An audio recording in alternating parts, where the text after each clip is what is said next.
Jeanne, toi, quand on a discuté, en fait, il y a quelque chose qui m'a frappé en regardant le titre de la table ronde, c'est l'innovation au service de l'engagement. Et toi, tu as parlé plus, en fait, de l'engagement aussi au service de l'innovation. Et puis, d'autre part, dans la façon, enfin, dans notre discussion, tu soulignais finalement que l'engagement, dans son lien avec l'innovation, impliquait une sorte de changement de paradigme. Oui, alors en effet, on a le sentiment aujourd'hui que, à cause ou grâce à la transition numérique, l'engagement devient de plus en plus une affaire d'individus. Alors avant, il y avait des formes d'engagement collectif via le syndicalisme, l'engagement politique ou l'engagement associatif qui faisait que voilà, l'engagement était plus collectif. Et puis aussi cette notion d'engagement qui relève des convictions personnelles ou de la sphère personnelle. Alors que voilà, aujourd'hui, peut-être que les jeunes générations essaient davantage de concilier leur vie professionnelle et leur engagement et leurs convictions personnelles. Je vais revenir sur la notion de transition numérique ou d'innovation technologique de l'engagement. Parce qu'en fait, il y a deux mouvements qui ont été intéressants au cours de ces dernières années. Il y a une émergence forte des nouveaux outils d'engagement numérique. Alors à la fois des solutions de générosité connectées, hein, donc des outils de collecte. Donc là, on peut penser à Microdon, par exemple, qui propose l'arrondi en caisse de supermarché ou sur fiche de paie, ou Hello Asso, qui a proposé un modèle gratuit de collecte pour les associations. Il y a aussi l'émergence des plateformes citoyennes, donc des civic tech. Là, je vais citer par exemple mec.org, qui propose de faire des grandes campagnes de sondage d'opinion et puis de faire de l'émergence de projets avec des ateliers collaboratifs par la suite pour donner vie à des solutions citoyennes qui sont coportées ensuite par des citoyens, des associations et des entreprises.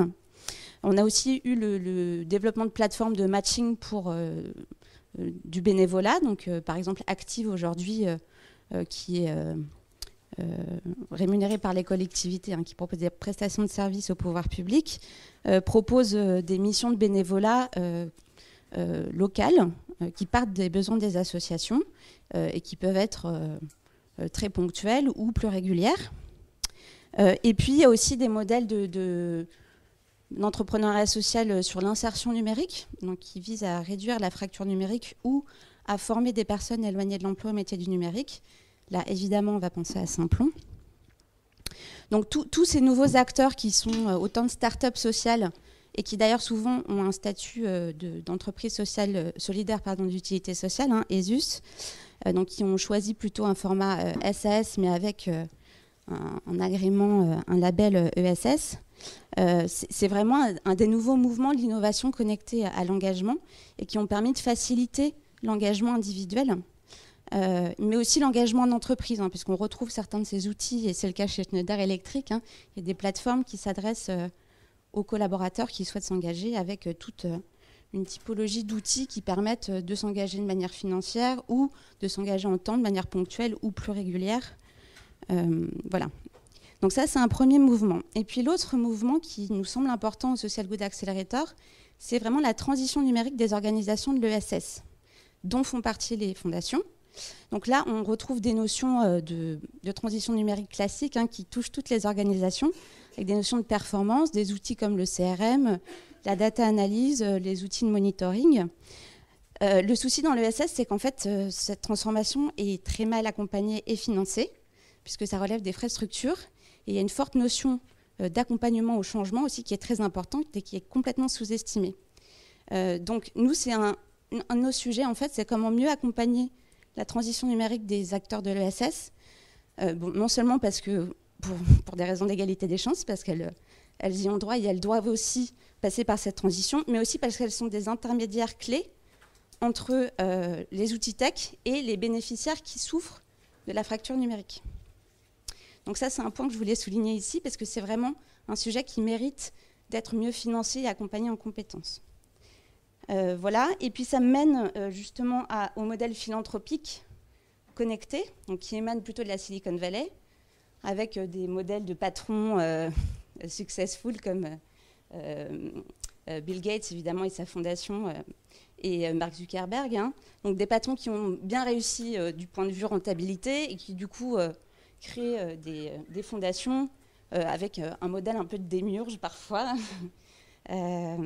qui s'affranchissent vraiment de l'État.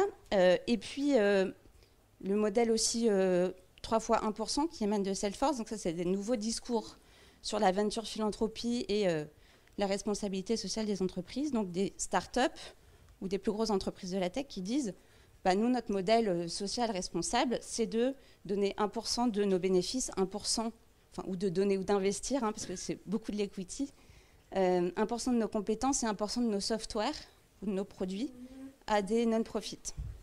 Donc ça, c'est les grands modèles de philanthropie connectée.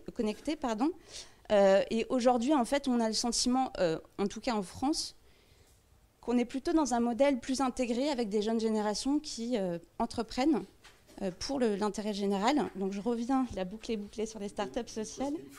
Oui, mais je vais le faire parce que justement, ça me permet de faire une transition avec les millennials. Voilà. On constate quand même que chez ces nouveaux entrepreneurs, on concilie totalement engagement professionnel et engagement citoyen. Voilà, dans ce petit monde des startups sociales.